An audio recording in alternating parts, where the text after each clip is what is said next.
Bonjour tout le monde, aujourd'hui me voici de nouveau avec Anne. Bonjour Julie. Tu es médecin en addictologie. Oui. Aujourd'hui on va parler du craving. Qu'est-ce que c'est?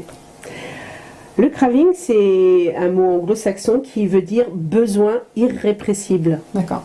Donc qui se manifeste parfois, pas toujours, dans des situations de dépendance, donc d'addiction, qui veut dire que on ne peut pas faire autrement malgré toute notre décision, notre prévention, notre anticipation. On ne peut pas faire autrement que de consommer. On craque quoi. Voilà. Moi ça me fait penser à ça, craving, on craque quoi. Oui, c'est pas le même. C'est pas du oui, moi je suis d'accord. Oui, c'est ça.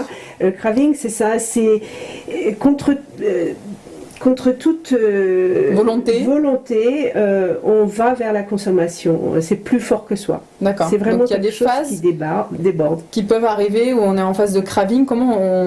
Le craving, on s'en rend compte quand on est en situation de sevrage en général, c'est-à-dire en arrêt de la consommation, soit parce qu'on n'a pas le produit, soit parce qu'on a décidé de l'arrêter, ou que l'intervalle entre deux prises est trop long.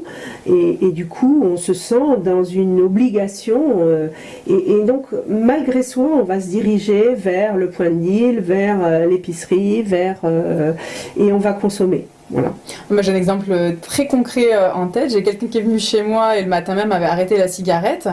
Passé 15 heures, t'as une cigarette, Julie? Je fume pas, personne fume à la maison. Il y a des invités qui arrivent. T'as des cigarettes? Non, j'en ai pas, j'en étais dans la voiture. Viens dans ta voiture, on va voir s'il y en a vraiment.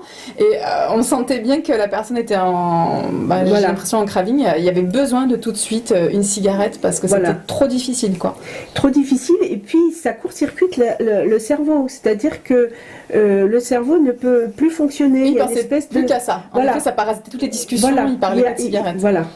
Il y avait quelque chose de déraisonnable, on va dire, mais d'incontrôlé, on va dire. Oui, plus que déraisonnable, c'est-à-dire qu'il y a un court-circuit de la pensée. Ouais, c'est ça. D'accord. Donc effectivement, c'est une idée obsessionnelle, mais qui va éliminer tout le reste de l'individu. Oui, ça passe en besoin vital, en fait. Comme quand on a envie de faire pipi, on pense qu'à ça, quoi. C'est plus que ça. D'accord, c'est encore plus fort. Ok, bah oui, ça prend tout l'espace. Oui, parce que c'est quelque chose qui prend tout le cerveau et sur lequel on ne peut absolument pas lutter. D'accord, très bien. Merci pour cet éclairage. Merci à vous de nous avoir écoutés. On vous dit à très vite. Au revoir. Au revoir.